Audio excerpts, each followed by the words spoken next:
Bienvenue sur Histoire pour des récits touchants d'amour, d'espoir et de seconde chance.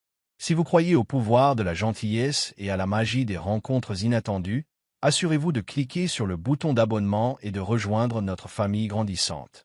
Maintenant, commençons l'histoire d'aujourd'hui. Lucian Thorne sortit de sa Rolls-Royce Phantom, le cuir poli de ses chaussures claquant contre les pavés du quartier des Arts du Lower East Side. L'air vif de cette fin de soirée d'automne était imprégné de l'odeur de la peinture en aérosol et du rythme lointain d'une musique Elofi s'échappant d'un coin de rue voisin.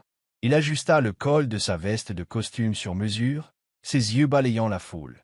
Artistes de rue, hipsters aux cheveux teints en vert, et des flâneurs curieux comme lui qui n'avaient pas tout à fait leur place ici. Lucian ne faisait pas partie de ce monde.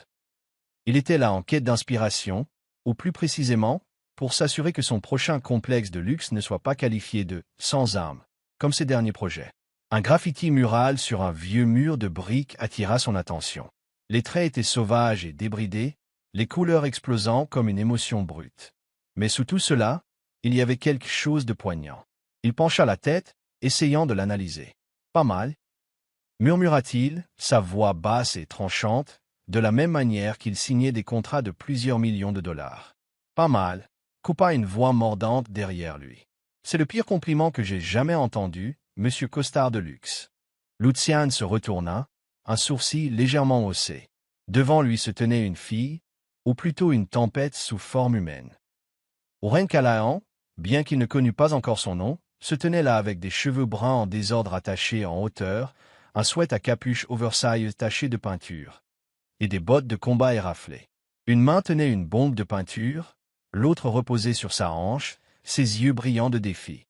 Elle semblait tout juste sortie du mur lui-même, vive, indomptée et impossible à ignorer. « Monsieur Costard de luxe » répéta Lucian, la voix glaciale. « Quel âge avez-vous pour m'appeler ainsi ?»« Assez pour savoir que votre costume coûte plus cher qu'un appartement dans ce quartier, » rétorqua-t-elle avec un sourire en coin, « et assez jeune pour vous appeler Monsieur Costard de luxe si vous agissez comme une machine sans âme. » Lucian Serraidit.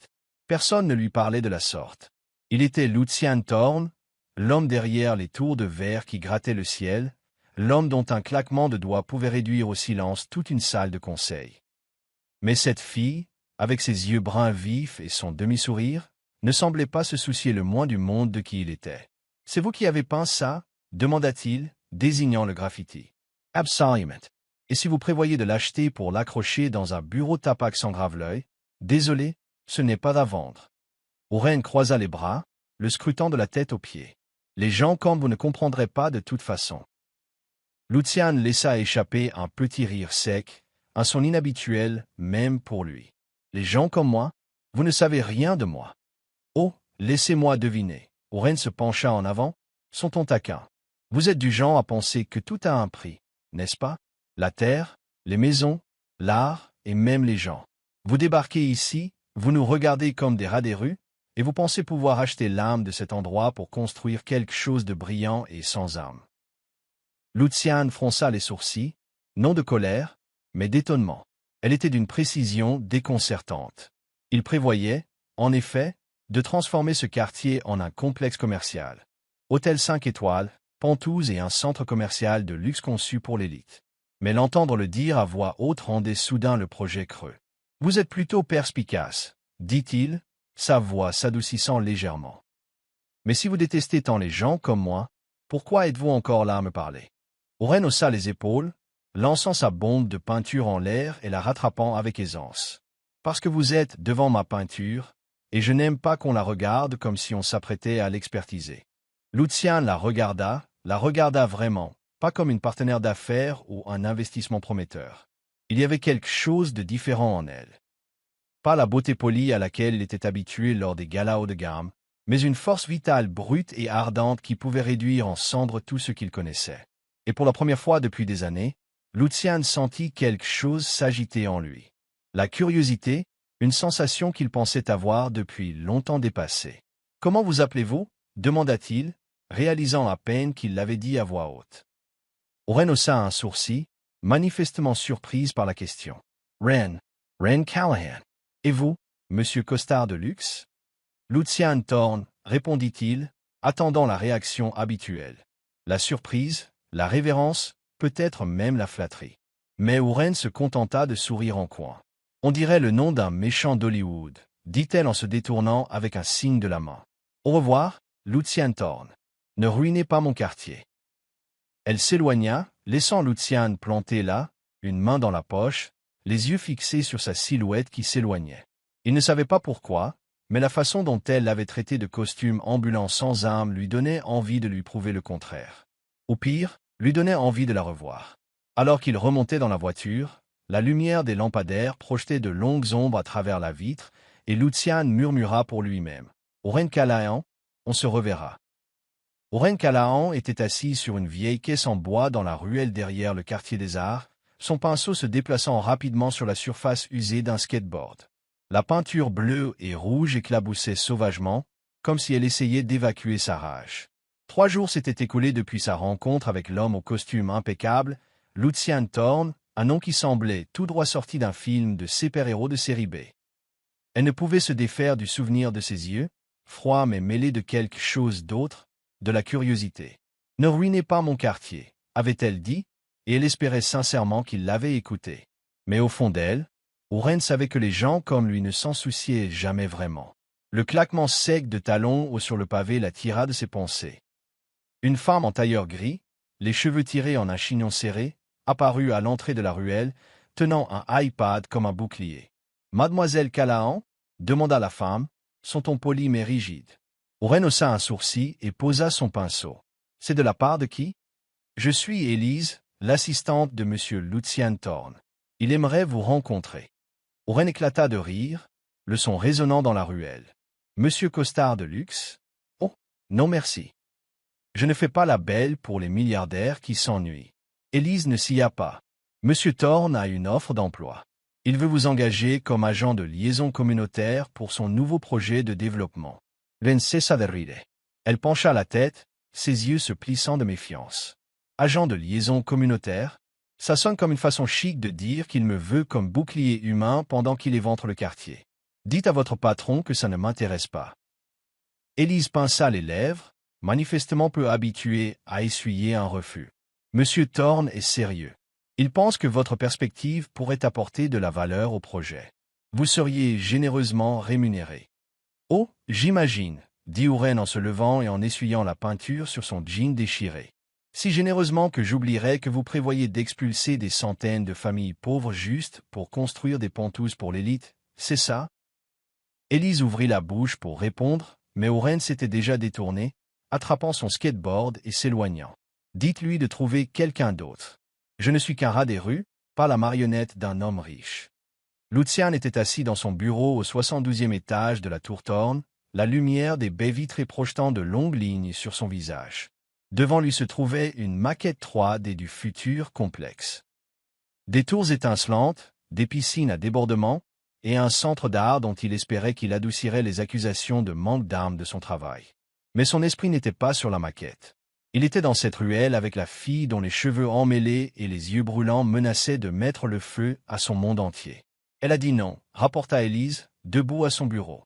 Elle s'est traitée de rat des rues et a dit qu'elle n'était pas une marionnette. Lucian eut un sourire en coin, une expression rare. « Rat des rues » répéta-t-il comme pour savourer la phrase. « Elle a raison. Elle n'est pas une marionnette. C'est exactement pour ça que je la veux. » Elise Franca, les sourcils. « Monsieur, avec tout le respect que je vous dois, je ne comprends pas. Mademoiselle Callahan n'a aucune qualification, aucune expérience, et elle ne vous respecte manifestement pas.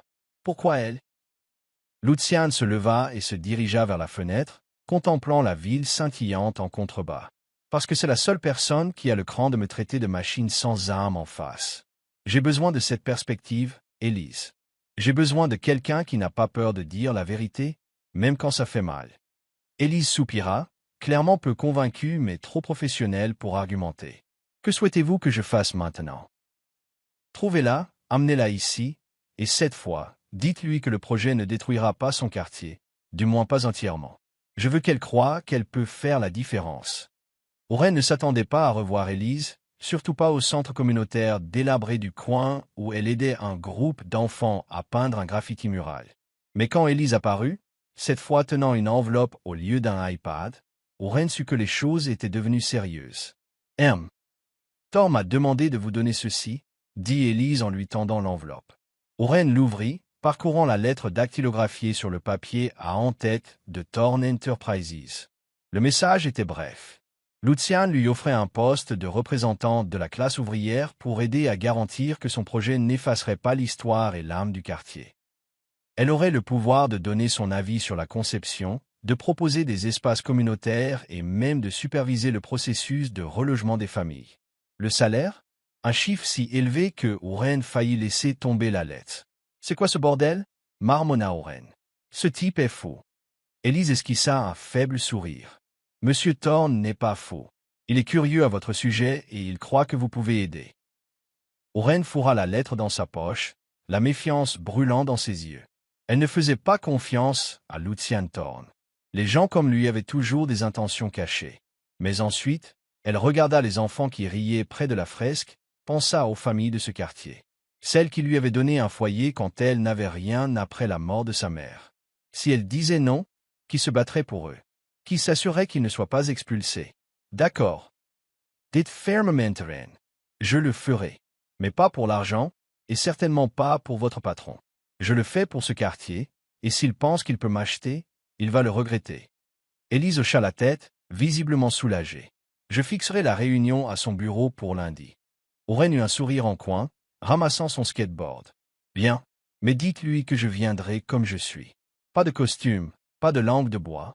Et si ça ne lui plaît pas, c'est son problème. Alors qu'Élise s'éloignait, Oren leva les yeux vers le ciel nocturne, son cœur battant plus vite que d'habitude. Elle ne savait pas pourquoi, mais l'idée d'affronter à nouveau Lucian Thorn la rendait à la fois nerveuse et excitée. « Fais attention, monsieur costard de luxe, murmura-t-elle. J'arrive pour chambouler ton monde. » Oren Callahan se tenait devant la tour Thorn, levant la tête pour admirer les panneaux de verre étincelant qui poignardaient le ciel. Le bâtiment ressemblait à un vaisseau spatial d'une autre planète, froid, distant, et exactement le genre d'endroit que Lucian Thorn, monsieur costard de luxe en personne, appellerait sa maison. Elle portait un jean déchiré aux genoux, un t-shirt de groupe de rock délavé, et ses cheveux bruns en désordre étaient attachés avec un élastique détendu.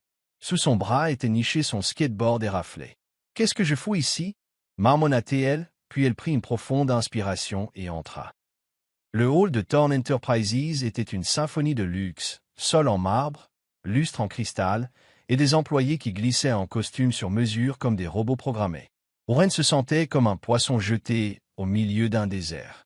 La réceptionniste, une blonde au brushing parfait, la toisa de la tête aux pieds, visiblement déconcertée. « Avez-vous un rendez-vous ?»« Waze. » Oren eut un sourire en coin, posant son skateboard sur le comptoir avec un claquement sec qui fit sursauter la fille. « Oren Callahan, avec votre grand patron, Lucian Thorn. » La femme tapa rapidement quelque chose sur son ordinateur, puis tendit à Oren un badge de visiteur, ses yeux toujours rivés sur les bottes tachées de peinture. 72e étage. L'ascenseur est par là. Alors que Oren entrait dans l'ascenseur, elle aperçut son reflet dans les portes en acier. « Bonne chance, rat des rues », murmura-t-elle en appuyant sur le bouton. Le 72e étage semblait être un autre univers. Le bureau de Lucian était aussi grand qu'un terrain de football, avec des baies vitrées donnant sur tout Manhattan. Une équipe de collaborateurs s'affairait autour d'une maquette 3D du complexe, d'autres tapant sur des tablettes et analysant des données. Quand Oren entra, la pièce retint pratiquement son souffle. Un type en costume gris laissa tomber son café. Une femme plus âgée ajusta ses lunettes et la dévisagea comme si Oren avait atterri de Mars. Lucian se tenait au fond, les mains dans les poches, écoutant le compte-rendu d'un assistant. Il portait un costume bleu marine impeccable, ses cheveux noirs coiffés comme s'il sortait de la couverture de Forbes. Quand il leva les yeux et la vit, une lueur de surprise traversa son visage, rapidement remplacée par un sourire entendu et amusé. « Mademoiselle Callahan, » dit-il, la voix douce et basse. « Je ne pensais pas que vous viendriez vraiment. » Oren haussa les épaules, laissant tomber son skateboard sur le sol avec un bruit sourd qui fit sursauter quelques personnes. « Je ne voulais pas, monsieur costard de luxe, mais je suis ici pour mon quartier, pas pour vous. » Lucian fit signe à son équipe de partir. En quelques secondes, la pièce fut vide, ne laissant que deux et la maquette étincelante au centre de la table.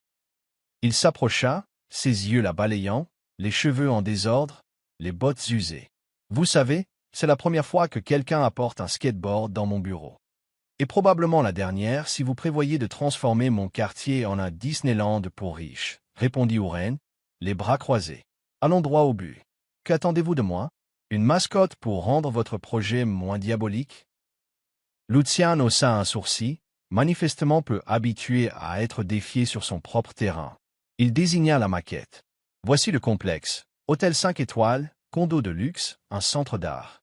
Je veux votre avis, surtout sur la façon de préserver l'âme du quartier, comme vous l'avez appelé. » Oren s'avança et se pencha sur la maquette. Des tours de verre étincelantes, aucune trace des vieilles ruelles en briques, des graffitis muraux, ou du centre communautaire qui lui avait autrefois donné de l'espoir dans ses jours les plus sombres. Elle leva les yeux, le regard aussi tranchant que des larmes. Ceci ne préserve pas l'âme. Ceci efface les souvenirs et l'histoire. Vous pensez qu'un centre d'art clinquant compense le déplacement de centaines de familles? Les lèvres de Lucian se pincèrent, mais il ne se mit pas en colère. Au lieu de cela, il pencha la tête, la curiosité brillant dans ses yeux. Vous me faites passer pour un méchant d'Hollywood. Je n'expulse personne, Oren. Je les reloge dans de meilleures conditions de vie. Oh, quelle générosité, se moqua Oren, s'appuyant sur la table. Vous les parquez dans un bidonville lointain et vous appelez ça un relogement. Puis vous vous félicitez. Avez-vous déjà vécu dans un endroit où chaque coin de rue raconte une histoire? Ou ne savez-vous que compter l'argent et construire du verre?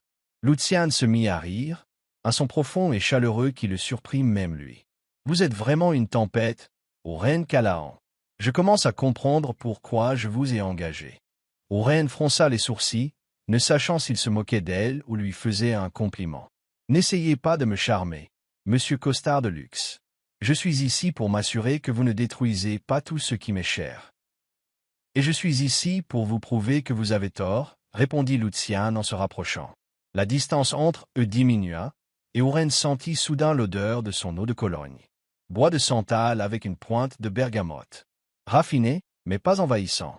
Elle recula, le cœur battant pour une raison qu'elle ne pouvait nommer. « Bien, dit-elle, son ton raide pour masquer son malaise. Vous voulez que je travaille? Montrez-moi le plan de relogement. Je veux voir exactement ce que vous faites des personnes concernées. » Lucian hocha la tête et désigna un élégant fauteuil en cuir. Elle l'ignora, choisissant de rester debout, son skateboard toujours sous le bras. Il ouvrit un dossier sur sa tablette et la lui tendit. Voici le plan préliminaire. Nouveau logement, soutien financier et priorité d'emploi au sein du complexe. Oren le parcourut, son expression s'adoucissant légèrement. Le plan était meilleur que ce à quoi elle s'attendait, mais elle ne lui faisait toujours pas confiance. Ça a l'air bien sur le papier, mais je veux voir ça se réaliser. Et je veux que le centre communautaire soit préservé. Ce n'est pas juste un bâtiment, Lucian, c'est le cœur du quartier. Il la regarda vraiment, comme s'il essayait de déchiffrer une peinture compliquée. Vous vous en souciez vraiment, n'est-ce pas? Pas pour l'argent, pas pour la notoriété, juste pour cet endroit. Oren haussa les épaules, détournant le visage pour qu'il ne voie pas la lueur d'émotion dans ses yeux. Qu'y a-t-il de si bizarre à ça? Tout le monde ne vit pas dans une cage dorée comme vous. Lucian resta silencieux un moment, puis sourit. Pas le sourire poli habituel, mais quelque chose de sincère qui illumina tout son visage. Vous savez, Oren, vous êtes peut-être la seule personne ici qui me donne envie d'être meilleur. Oren lui lança un regard noir, mais le coin de sa bouche se releva.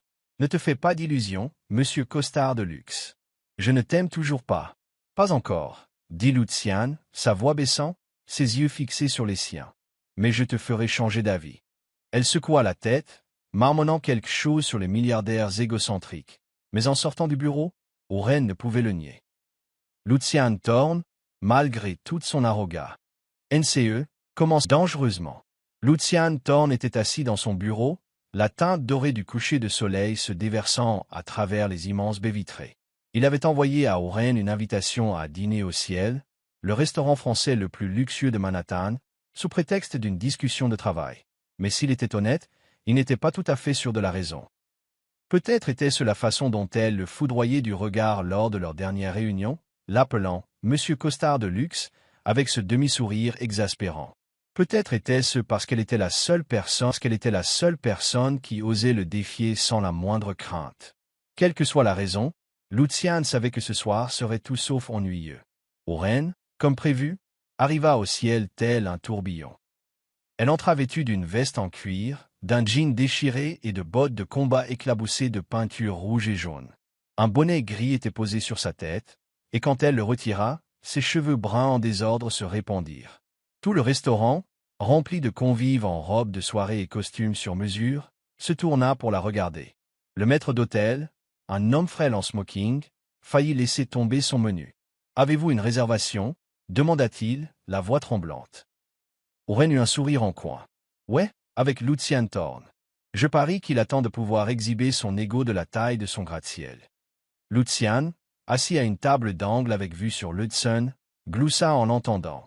Il se leva et fit signe au maître d'hôtel. « Elle est avec moi. » Oren s'approcha, ses yeux balayant le costume de soie noire parfaitement taillé de Luciane. « On dirait que tu as vendu ton âme au diable en échange de ce truc. » dit-elle en s'affalant sur sa chaise sans même jeter un coup d'œil au menu. « Et toi, on dirait que tu viens de t'échapper d'un concert de punk rock, répondit Luciane, les yeux pétillants. « Mais je ne vais pas me plaindre. Tu rends cette pièce beaucoup moins ennuyeuse. » Le dîner commença avec du vin rouge et des hors-d'œuvre que Oren qualifia de nourriture minuscule et chère. La conversation, sans surprise, se transforma rapidement en joute verbale. « J'ai examiné ton plan de relogement, dit Oren en le pointant avec sa fourchette. Toujours pas de véritable centre communautaire. Ce que tu appelles espace public, ce ne sont que des aires de jeu pour les riches. » Luciane sirota son vin, sans jamais la quitter des yeux. « Et que suggérais-tu? Que je construise un entrepôt de graffiti pour que toi et tes amis puissiez peindre librement. Au moins, ça aurait une âme, rétorqua Oren. Tu vis dans ce monde plaqué or, Luciane. Mais est-ce que tu vis vraiment? Ou est-ce que tu te contentes d'exister, de compter l'argent et de signer des contrats, sans jamais ressentir la moindre chose? » Luciane se figea, son sourire habituel s'effaçant. Personne ne lui avait jamais demandé ça. Personne n'osait. « Tu me juges comme si tu me connaissais, » dit-il, la voix plus basse. « Mais tu n'es pas si différente, Oren. Tu te contentes de critiquer tout ce que je fais. Mais as-tu de vraies solutions au-delà de peindre des murs et de te plaindre? » Oren plissa les yeux, son tempérament s'enflammant. Mais alors elle se mit à rire. C'était un son clair et sans filtre qui fit tourner la tête de quelques convives. « Touché, monsieur costard de luxe. Tu gagnes cette manche. Mais je ne suis pas ici pour résoudre tes problèmes. Je suis ici pour te rappeler que le quartier n'est pas ta putain de cour de récréation. » Luciane la regarda vraiment. Sous la lumière douce, ses yeux bruns brillaient. Pas seulement de défi, mais d'une passion inébranlable. Elle ne ressemblait à personne qu'il ait jamais rencontré, pas aux femmes sophistiquées de ces cercles de la haute société qui souriaient pour plaire. Oren était réelle, féroce et dangereuse. « Tu sais, dit-il en se penchant, la voix plus basse, je commence à penser que t'engager était à la fois la pire et la meilleure décision que j'ai jamais prise. » Oren haussa un sourcil et but une gorgée de vin. « La pire parce que je te rends fou? C'est ça? Et la meilleure parce que... » Luciane sourit lentement, de manière significative. « Parce que tu me donnes envie de me disputer avec toi tous les jours. » Oren roula des yeux, mais les coins de sa bouche se courbèrent vers le haut. Quand le dîner se termina, ils sortirent dans la nuit froide de Manhattan. Luciane lui proposa de la raccompagner, mais Oren secoua la tête et sauta sur son skateboard. « Merci pour le dîner, démon de soi, » dit-elle avec un clin d'œil. « Mais je me débrouille toute seule. » Alors qu'elle s'éloignait, Luciane resta là, les mains dans les poches, la regardant disparaître dans la ville. Pour la première fois depuis des années, son cœur battait la chamade. Pas pour un contrat, pas pour une victoire, mais pour une fille en bottes tachées de peinture. Oren se tenait devant le centre communautaire, le cœur serré. Le vieux mur de briques, autrefois couvert de graffitis et de vie, était maintenant entouré d'une clôture en acier et d'un panneau criard, zone d'expulsion. Le rugissement d'une excavatrice résonnait du pâté de maisons voisins, déchirant ses souvenirs comme une lame. Cet endroit avait été sa lumière dans les jours les plus sombres, là où Madame Rosa, la directrice du centre, l'avait tiré du bord de l'addiction après la mort de sa mère. Oren serra son skateboard, la fureur brillant dans ses yeux. Luciane avait promis de protéger l'âme du quartier. Mais ça, c'était une trahison. Elle fit irruption dans la tour Thorne sans prévenir. Quand elle entra en trombe dans la salle de conférence, Luciane était en pleine présentation, debout devant un groupe d'investisseurs, vendant sa vision de l'avenir. Oren s'en fichait. Elle claqua son skateboard sur la table, surprenant tout le monde. « Tu, as many » gronda-t-elle, pointant un doigt tremblant vers Luciane. « Tu as dit que tu protégerais le quartier, mais tu détruis le centre communautaire. Cet endroit signifie tout pour moi. » Le front de Luciane se plissa. Il leva une main, congédiant la salle. Un par un, les investisseurs sortirent, jetant des regards en arrière à la fille furieuse en bottes de combat. Quand la pièce fut vide, il s'approcha d'elle, sa voix calme et lourde. « Oren, je ne savais pas que le centre faisait partie de la zone d'expulsion. Je vais me renseigner. »« Te renseigner » lança-t-elle, sa voix se brisant d'émotion. « Tu ne comprends pas, Luciane. Cet endroit n'est pas juste un bâtiment. Il m'a sauvé quand je n'avais rien. Après la mort de ma mère, j'ai failli faire une overdose. Ce centre, ils m'ont donné une raison de vivre. » Elle se détourna, retenant ses larmes, refusant de le laisser la voir s'effondrer. Lucien resta immobile, secure. Il n'avait jamais vu Oren comme ça, ni moqueuse ni défiante, mais brisée, et cela le frappa plus durement que n'importe quel contrat raté. Il prit une inspiration, sa voix plus rauque que d'habitude. « Je comprends. » Oren lui lança un regard amer, s'essuyant le visage. « Comprendre? Qu'est-ce que tu pourrais comprendre, prince des Pentouzes? Que sais-tu de la perte ?» Luciane s'approcha, ses yeux n'étant plus distants ni sur la défensive. « Je comprends, Oren, parce que moi aussi, je n'avais rien. » Il fit une pause, comme s'il luttait avec son passé. « J'ai grandi dans un orphelinat. Sans famille, sans nom. Juste un numéro sur un dossier. Tout ce que j'ai maintenant, je l'ai construit à partir de rien. Mais je n'ai jamais oublié ce que ça faisait. D'être vide. » Oren cligna des yeux, stupéfaite. Luciane Thorne, l'homme le plus puissant de Manhattan, avait été un enfant sans nom? Elle voulut ricaner, dire que c'était un mensonge.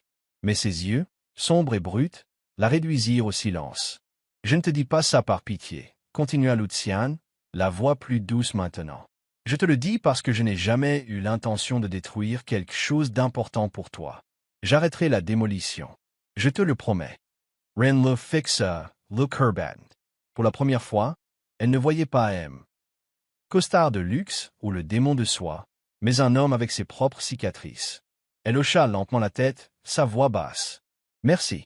Mais si tu rases cet endroit, je jure que je mettrai le feu à toute ta tour. » Luciane se mit à rire, le son riche et désarmant, brisant l'air lourd entre eux. « J'ai été Croiser parole, Ren Callahan. » Alors qu'elle quittait le bureau, quelque chose changea en elle.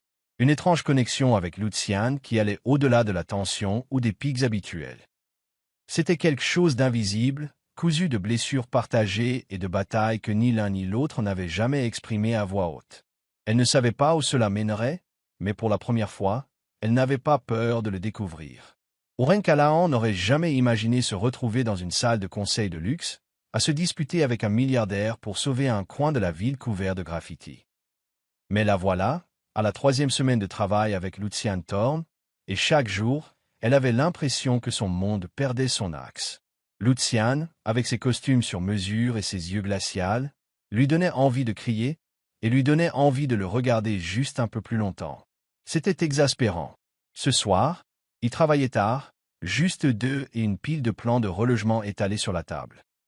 Oren, dans son sweat à capuche taché de peinture et ses bottes de combat familières, pointa un dessin avec une précision acérée. « Si tu veux vraiment préserver le centre communautaire, dit-elle, alors ne le relègue pas dans un coin comme un reste oublié.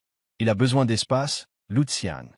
Il a besoin de respirer. » Luciane, les manches retroussées, se pencha sur la table, si près que Oren pouvait sentir son eau de Cologne au bois de santal. « Et je t'ai dit que je le ferai. » Répondit-il, la voix basse mais ferme. « Mais tu dois me donner du temps, Oren. Il ne s'agit pas seulement de peindre un mur et de considérer que c'est fait. » Oren lui lança un regard noir, mais ses lèvres se courbèrent légèrement. « Oh, SLT Plate M, Coster Deluxe. Ne fais pas semblant de comprendre l'art. Tu sais juste signer des chèques et construire des tours de verre. » Lucian gloussa, le son chaud et désarmant, suffisant pour faire trébucher le cœur de Oren. Tu sais, dit-il, je commence à apprécier tes insultes. Elles sont honnêtes. Elle se détourna, feignant d'étudier les plans, essayant de cacher la chaleur qui montait à ses joues. Elle détestait la façon dont il la faisait se sentir, comme si elle était sur un skateboard sans contrôle. Elle détestait sa logique froide, la façon dont il gérait tout comme une machine. Mais elle ne pouvait nier que lorsqu'il souriait, vraiment souriait, elle voulait le revoir. Alors que les lumières du bureau s'atténuaient, ils s'installèrent sur un canapé en cuir près de la fenêtre. Lucian versa 2 verres de whisky d'un élégant bar roulant et lui entendit un. Pas de discussion de travail, dit-il en s'asseyant en face d'elle. Juste une conversation. Qui es-tu? Oren Callahan, à part la fille qui menace sans cesse de brûler ma tour. Oren but une gorgée, les yeux brillants de défi. Je suis une artiste de rue, une rebelle, et ton cauchemar personnel. Et toi, qui es-tu? Lucian Thorne, à part le PDG à la mâchoire parfaite et au complexe divin. Lucian se tut, regardant son verre comme si la réponse se trouvait dans le liquide ambré. Je ne sais plus vraiment, admit-il, la voix rauque. Mais dernièrement, j'ai réalisé quelque chose. J'ai besoin de te voir sourire tous les jours, et je ne sais pas pourquoi. Oren se figea, son verre suspendu en l'air. Ces mots la frappèrent comme une pierre jetée dans une eau calme. Elle voulut rire, le traiter de démon de soi et tuer l'instant, mais ses yeux, sombres, fermes, sincères, la retinrent. Ils recommencèrent à se disputer, comme toujours, surtout, des plans de relogement à la façon dont il décrivait les hors-d'œuvre français comme des bouchées élégantes. Mais cette fois, il y avait quelque chose de différent. Chaque regard, chaque mot vibrait d'électricité. Quand Oren se leva pour chercher un autre dessin, elle heurta le bord de la table. Lucian la rattrapa instantanément, sa main se refermant sur son bras. Le temps sembla s'arrêter. Ils se tenaient là, à peine à 1 centimètre l'un de l'autre, leur souffle se mêlant. Le regard de Lucian se verrouilla sur le sien, et Oren sentit son cœur battre si fort que cela résonnait dans ses oreilles. Il se pencha, de plus en plus près, et elle sut exactement ce qui allait se passer. Une partie d'elle le voulait. Mais alors elle se souvint de qui il était, de ce qu'il contrôlait, de ce qu'il pouvait détruire d'une simple signature. Elle se recula, la voix tremblante. « Non, Lucian, je ne fais pas ça. » Avant qu'il ne puisse parler, Oren attrapa son skateboard et se précipita hors du bureau, laissant Lucian planté là, le cœur battant, pour quelque chose qu'il n'avait jamais ressenti auparavant. Oren se tenait devant le centre communautaire, le cœur se brisant alors qu'elle regardait la scène se dérouler. Une clôture en acier entourait toujours le bâtiment, mais maintenant, des bulldozers avaient commencé à s'attaquer aux murs couverts de graffitis, celui-là même qu'elle et les enfants avaient peint ensemble. Il y a à peine une semaine, Lucian avait promis de protéger cet endroit.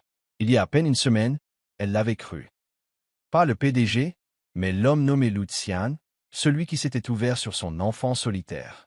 Mais maintenant, tout cela semblait être un mensonge.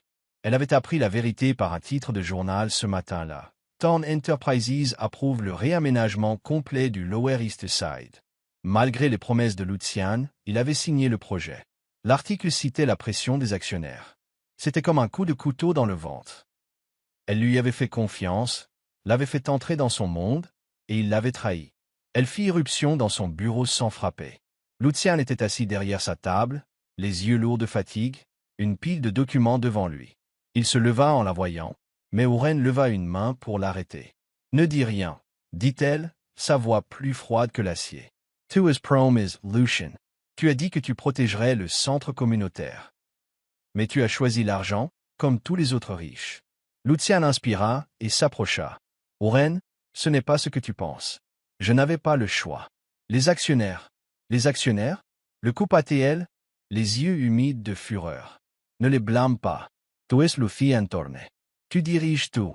Mais tu as choisi de détruire le seul endroit qui m'a sauvé, le seul endroit que des centaines de personnes appellent leur foyer. Tu n'es rien d'autre qu'une machine, Lucian.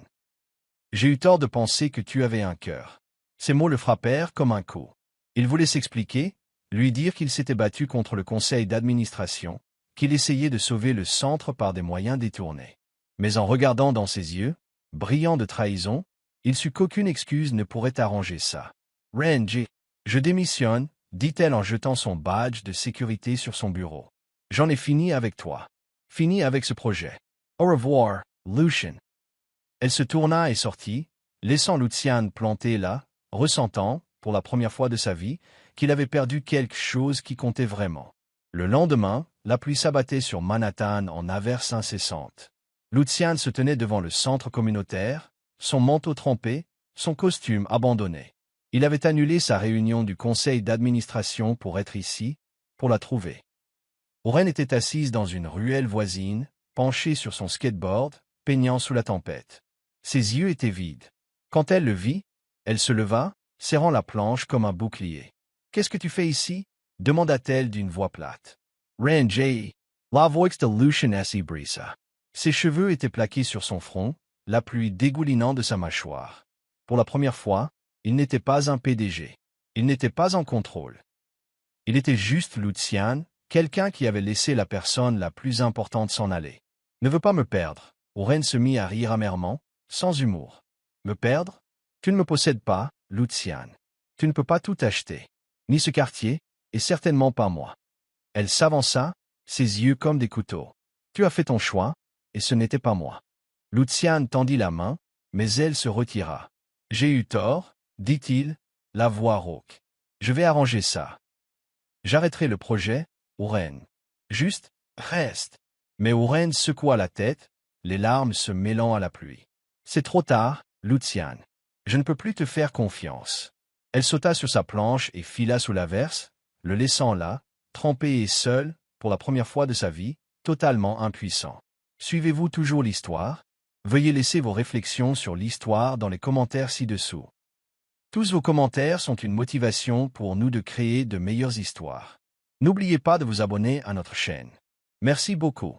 Une tempête faisait rage sur Manhattan, la pluie battant les rues et le vent hurlant dans les ruelles. Lucian Thorne serrait le volant de sa Bentley, les jointures blanches, les yeux fixés sur la route floue devant lui.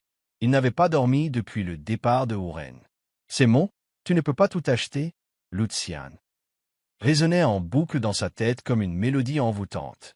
Il avait échoué, et maintenant il devait la trouver, devait lui dire qu'il était prêt à tout abandonner pour arranger les choses. Il traversa le Lower East Side, les ruelles, le centre communautaire, les murs couverts de graffitis, tout était trempé et scintillant comme si la ville pleurait avec lui.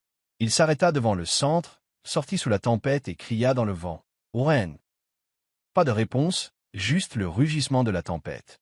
Il remonta dans la voiture, l'esprit tourbillonnant de souvenirs, le baiser presque échangé au bureau, la douleur dans ses yeux, le moment où elle l'avait accusé de choisir le pouvoir plutôt que les gens. « Je vais arranger ça », murmura-t-il en appuyant sur l'accélérateur. Mais la tempête s'en moquait. Au carrefour, des phares jaillirent. Un camion grilla le feu rouge. Lucian tourna le volant, mais trop tard. Le métal hurla, le verre se brisa, et le monde devint noir. Oren était assise dans la ruelle, son sweat à capuche trempée, son skateboard à ses côtés. Elle voulait oublier Lucian, oublier ce qu'elle avait ressenti quand il avait trahi sa confiance. Mais alors son téléphone sonna, un numéro inconnu. « Élise » dit-elle en répondant. Mademoiselle Callahan, la voix de l'assistante était légèrement brisée. « Monsieur Thorne, il a eu un accident. Il est à Saint-Lucas. » Oren sentit son cœur s'arrêter. « Accident », répéta-t-elle, respirant à peine. Élise donna l'adresse, rien de plus. Oren attrapa son skateboard et fila dans les rues détrempées, les yeux brûlants, les poumons serrés. Elle ne réfléchit pas. Elle y alla. À l'hôpital, Oren fit irruption aux soins intensifs, les vêtements collés à sa peau, les cheveux dégoulinants. Lucian gisait immobile dans le lit d'hôpital, la tête bandée, des machines bipant régulièrement. Il avait l'air fragile, non plus le milliardaire intouchable, mais un homme luttant pour survivre. Elle s'affaissa sur la chaise à côté de lui, les mains tremblantes alors qu'elle cherchait la sienne. Et, espèce d'idiot, mes larmes coulant librement. Pourquoi étais-tu dehors sous une tempête? Pourquoi as-tu dû me faire si peur? Elle n'avait pas su à quel point elle avait peur de le perdre jusqu'à maintenant. Toutes leurs disputes, ses surnoms pour lui, Monsieur Costard de luxe, démon de soi, ce n'était pas que des piques. C'étaient des souvenirs qu'elle voulait garder. Elle serra sa main plus fort, la voix douce et brisée. « Ne me quitte pas, Lucian. Je ne te l'ai pas encore dit. J'ai aussi besoin de toi. Les paupières de Lucian vacillèrent. Il ouvrit les yeux, hébété, mais ils la trouvèrent immédiatement. « Oren, murmura-t-il, à peine audible. Ne pars plus. Oren ravala un sanglot, se penchant jusqu'à ce que son front touche sa main. « Je suis là, dit-elle. Je ne vais nulle part. » Lucian se rétablit lentement à l'hôpital, mais son esprit ne se reposa jamais. L'accident l'avait changé, pas seulement les cicatrices sur son corps, mais le moment où il s'était réveillé pour voir Oren à ses côtés, les yeux rouges, sa main serrant la sienne. Elle était restée, même après tout, et il sut alors, plus clairement que jamais, que Oren était quelque chose qu'il ne pouvait pas se permettre de perdre, plus que n'importe quel contrat, plus que n'importe quel gratte-ciel. Un mois plus tard, Lucian retourna à la Tour Thorn, encore faible mais plus déterminé que jamais. Il convoqua une réunion d'urgence du conseil d'administration avec les investisseurs et les dirigeants. Debout devant la maquette du développement, les tours de verre étincelantes qui avaient été son rêve, il fit une annonce choquante. « Nous mettons fin aux contrats actuels, dit-il d'une voix ferme. L'ancien quartier reste. Nous allons reconstruire, mais cette fois, ce sera pour les gens. Des centres communautaires, des espaces artistiques, des logements abordables. Ce n'est plus un projet axé sur le profit. Il s'agit des gens. » La salle éclata en chaos. Certains actionnaires crièrent à la perte de centaines de millions, mais Lucian tint bon. « Si vous n'êtes pas d'accord, retirez votre investissement, dit-il. Je le financerai moi-même. » Il savait que cela pourrait ruiner son empire, mais pour la première fois, il s'en fichait. Il faisait ça pour Oren, pour le quartier, et pour lui-même, l'orphelin qui n'avait autrefois qu'un rêve. Oren, à ce moment-là, ne travaillait plus pour Thorn Enterprises. Elle était retournée dans les ruelles, peignant de nouveau, enseignant le graffiti aux enfants. Elle essayait de ne pas penser à Lucian, mais chaque coup de pinceau lui rappelait lui, ses yeux profonds, son sourire rare. Les mots « ne pars plus » murmurés dans une chambre d'hôpital. Elle se disait qu'elle ne lui avait pas pardonné, mais son cœur racontait une autre histoire. Un après-midi, Ellie se présenta et lui tendit une invitation. « Monsieur Thorn aimerait que vous assistiez à un événement, » dit-elle. Oren fronça les sourcils, prête à dire non, mais la curiosité l'emporta. Elle arriva à l'adresse, un terrain vague dans l'ancien quartier, maintenant décoré de lumières douces et scintillantes. Une petite scène avait été construite, et Lucian se tenait dessus, non pas en costume, mais en chemise blanche et en jean, semblant plus humain que jamais. « Oren » dit-il en la voyant, son visage s'illuminant. Devant une foule de résidents locaux, d'artistes de rue et de journalistes, Lucian annonça le lancement d'une nouvelle bourse pour artistes. Le Fonds Callahan. « C'est pour honorer la fille qui a changé ma façon de voir le monde, » dit-il, les yeux rivés sur Oren. Elle m'a appris qu'un quartier n'est pas seulement de la terre et des briques, ce sont des histoires et des gens. Oren resta figé, les larmes montant à ses yeux. Elle n'aurait jamais imaginé que Lucian irait aussi loin, renonçant au profit, reconstruisant la communauté comme elle en avait rêvé, utilisant son pouvoir pour préserver l'art de la rue. Alors que la foule applaudissait, Lucian descendit de la scène et se dirigea vers elle. « J'ai eu tort, Oren, » dit-il, la voix rauque d'émotion. « Mais je veux arranger les choses. Pas seulement pour le quartier, mais pour toi. Je ne veux pas te posséder, Oren. Je veux juste être à tes côtés. » Oren le regarda, le cœur battant à tout rompre. Elle voulait être en colère, le repousser, mais elle ne le pouvait pas. Elle s'avança et l'enlaça, murmurant « Tu es un tel idiot, monsieur Costard de luxe. Mais je suppose que je suis une idiote aussi, parce que je t'aime. » Lucian sourit, la serrant plus fort, et sous les lumières scintillantes, ils surent tous les deux qu'ils avaient trouvé un nouveau monde, un monde construit non pas par l'un ou l'autre seul, mais forgé ensemble. Oren Callahan se tenait devant le plus récent bâtiment du Lower East Side, les yeux écarquillés d'émerveillement. Ce n'était pas une structure imposante comme les autres projets de Lucian, mais un bâtiment modeste et bien pensé. L'extérieur était couvert d'œuvres de graffiti soigneusement préservées, et de grandes fenêtres laissaient entrer la lumière du soleil. Le panneau au-dessus indiquait « Galerie Callahan », son nom. Son cœur battait dans sa poitrine comme si le monde entier venait de s'arrêter. Lucian l'avait invitée à voir quelque chose de spécial, mais elle ne s'attendait pas à ça. Vêtue de son sweat à capuche habituel taché de peinture et de ses bottes usées, son skateboard sous le bras, Oren entra. L'espace était ouvert et lumineux, avec des murs blancs exposant des œuvres d'artistes de rue locaux, d'amis, de collaborateurs et d'étudiants avec qui elle avait peint au fil des ans. Mais au centre de la pièce, sous un projecteur doux, était suspendue une pièce qui lui coupa le souffle. Sa première fresque de graffiti, peinte à 16 ans. Désordonnée, émotionnelle et pleine d'un cœur brut. Elle pensait qu'elle avait été détruite lors de la quasi-démolition du centre communautaire. Elle se retourna et vit Luciane debout derrière elle. Pas de costume, juste une chemise blanche et un jean, son expression plus douce qu'elle ne l'avait jamais vue. « Comment as-tu ça ?» demanda-t-elle, la voix tremblante. « Je l'ai gardé, » dit Luciane en s'avançant. « Quand je l'ai vu pour la première fois, je ne savais pas que c'était le tien. Mais j'ai ressenti quelque chose. Une histoire. Et quand j'ai appris que c'était toi, je ne pouvais pas le laisser partir. Tout comme je ne pouvais pas te laisser partir. » Des larmes coulaient sur les joues de Oren. Elle se précipita dans ses bras, le serrant fort. « Espèce d'idiot, monsieur costard de luxe. Qui me fait pleurer comme ça ?» Luciane gloussa, passant ses doigts dans ses cheveux. « Je ne veux pas te faire pleurer, Oren. Je veux te rendre heureuse. » Puis il recula, s'agenouilla et sortit une petite boîte de sa poche. À l'intérieur, pas un diamant tapax en grave-l'œil, mais une bague en argent délicate tenant une petite pierre bleue, taillée dans son vieux skateboard, polie jusqu'à briller. « Oren Callahan, » dit-il, la voix épaisse d'émotion. « Tu as chamboulé mon monde. Je ne te promets pas le monde entier. Tu as déjà le tien. Mais je passerai ma vie à en construire un nouveau avec toi. Veux-tu m'épouser ?» Oren se couvrit la bouche, riant et pleurant à la fois. Elle hocha la tête à travers ses larmes, et Luciane lui passa la bague au doigt. Elle le releva, l'embrassant sous les lumières douces et les fresques vibrantes. « Tu es un tel fou romantique, » murmura-t-elle, « mais je t'aime. » La foule à l'extérieur, artistes, voisins et Élise, éclata en applaudissements. Tenant toujours Luciane, Oren sourit. « Ne pense pas une seconde que je vais porter une robe de mariée à paillettes, démon de soie. » Luciane rit, l'enlaçant. « Je n'ai pas besoin d'une robe. J'ai juste besoin de toi. » Le ciel était d'un bleu parfait sur le Lower East Side, la lumière du soleil se déversant sur les murs couverts de graffitis du centre communautaire. Aujourd'hui, c'était le jour du mariage de Oren Callahan et Luciane Thorne, et la petite cour avait été transformée avec des guirlandes lumineuses, des fleurs sauvages et des tissus de lin doux flottant dans la brise.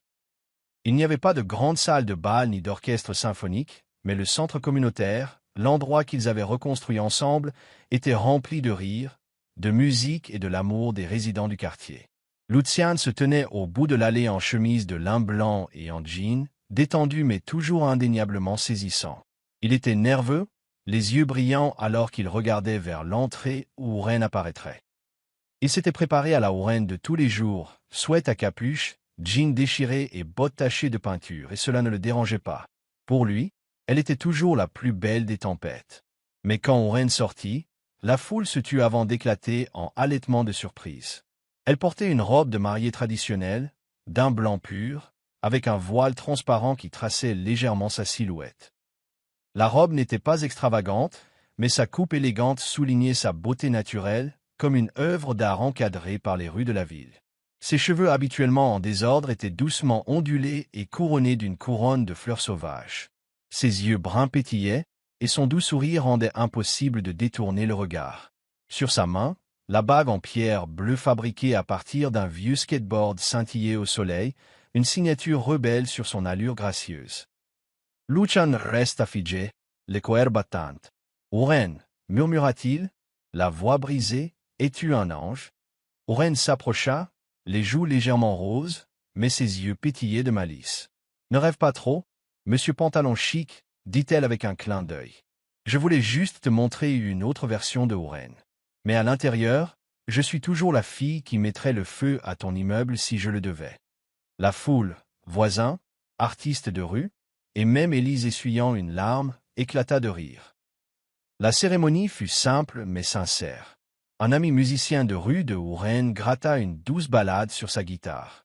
Oren et Luciane échangèrent leurs vœux, non pas poétiques, mais honnêtes.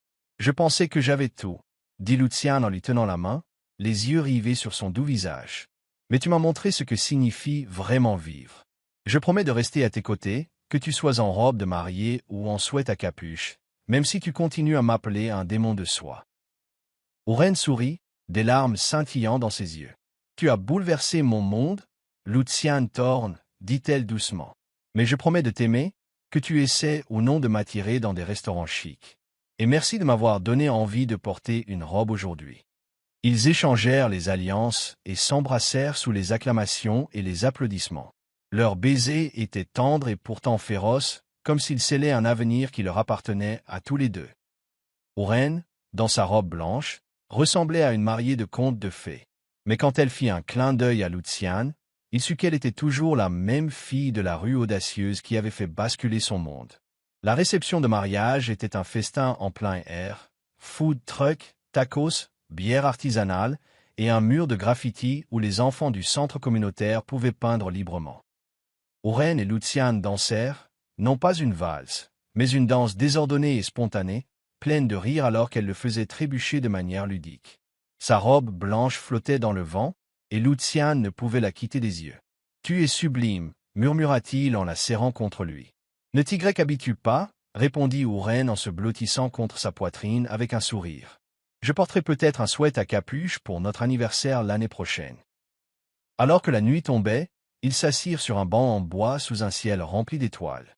Oren, toujours dans sa robe de mariée, posa sa tête sur l'épaule de Luciane. « On l'a fait, n'est-ce pas ?» demanda-t-elle doucement. « Pas ton monde, ni le mien, mais le nôtre. » Luciane lui embrassa les cheveux, le léger parfum de fleurs sauvages dans l'air. « Et ce monde aura toujours de la place pour les robes de mariée, les skateboards et les graffitis. » Oren rit, entrelaçant ses doigts avec les siens, la bague bleue brillant sous le clair de lune. Ils n'étaient plus des opposés. Ils étaient Oren et Luciane, une histoire d'amour peinte à la bombe, au verre, et à des rêves qui refusaient de s'estomper. 2 ans après le mariage, le Lower East Side était devenu un centre artistique dynamique, avec le centre communautaire et la galerie Callahan en son cœur. Oren Callahan, maintenant Oren Callahan Thorne, n'était plus seulement une artiste de rue anonyme. Son nom était apparu dans des magazines d'art internationaux, d'Art Forum à Juxtapo, salué comme la « flamme du graffiti qui a redéfini l'art de la rue ». Mais pour Oren, le succès n'était pas la presse ou les éloges. C'était de pouvoir peindre, vivre et inspirer les gens autour d'elle, en particulier les enfants du quartier.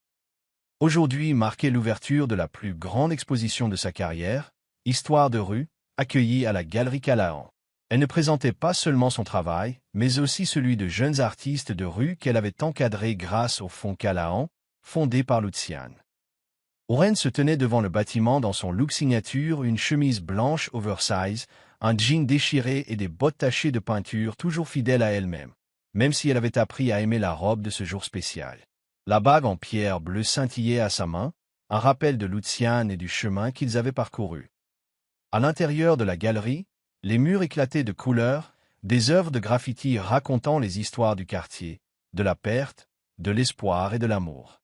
Au centre était suspendue la nouvelle œuvre de Oren, une immense peinture du centre communautaire, des enfants peignant des graffitis, Madame Rosa souriant, et une silhouette floue de Luciane dans le coin, la contemplant avec des yeux doux. « C'est moi ?» demanda Luciane, apparaissant à ses côtés dans sa chemise en lin et son jean habituel. Aucune trace de l'ancien monsieur Costard.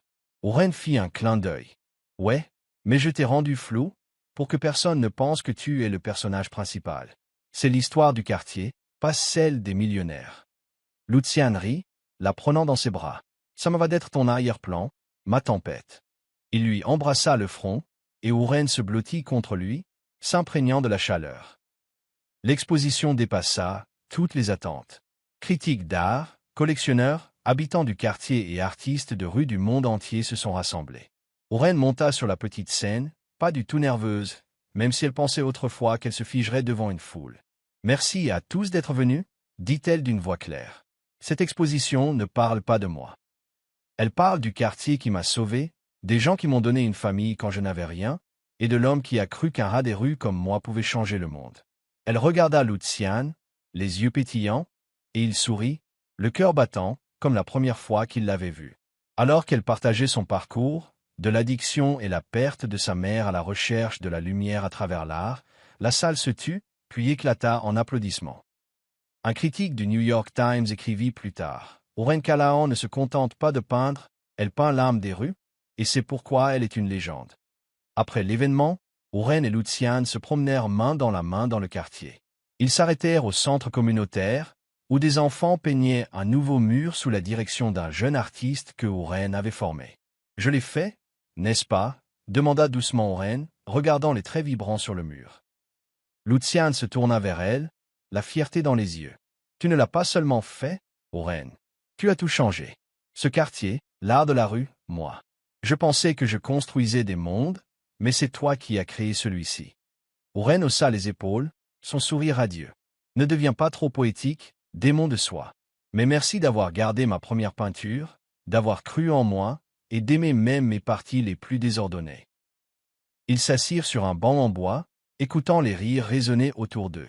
Oren sortit une petite bombe de peinture, la secoua et sourit à Luciane. « Tu veux peindre quelque chose, ou tu as toujours peur de salir ta chemise? » Lucian rit, attrapant la bombe. « Fais attention, Madame Thorne. Je pourrais peindre mieux que toi. » Il pulvérisa une ligne maladroite sur un coin vide du mur, et Oren éclata de rire, se joignant à lui pour l'aider. Ensemble, ils créèrent un cœur coloré et de travers. Alors que la nuit tombait, ils se tenaient devant le mur, de la peinture sur les mains, les yeux dans les yeux. « Ce monde est à nous, n'est-ce pas ?»